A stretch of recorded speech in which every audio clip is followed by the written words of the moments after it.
Қазақстан полициясына респект дейміз.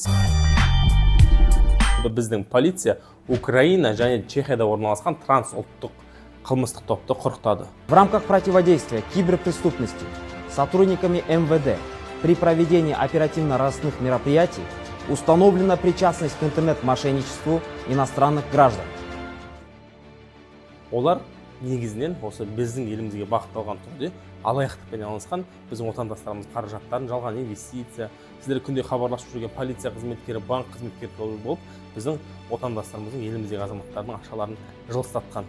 Осыған байланысты арнайы топ біздің Украинаға, Чехияға барған, сол жерде сол елдің полициясымен бірлесіп отырып, кәдімгі мынау Запорож қаласында, сонымен қатар Одесса қаласында бірнеше топты құрықтаған. Олардан $200,000 көлемінде ақша тәркіленген, одан бөлек көлік, телефондар, ноутбуктар және де біздің нөмірлерге бағытталып арнайы ауыстырылатын техникалар тәркіленген, 100-ден астам сим карталар тәркіленген. Осының барлығы біздің еліміздің азаматтарының ақшасын жымқыруға, алаяқтық жолмен иемденуге арналған топтың жұмысы болып есептеледі.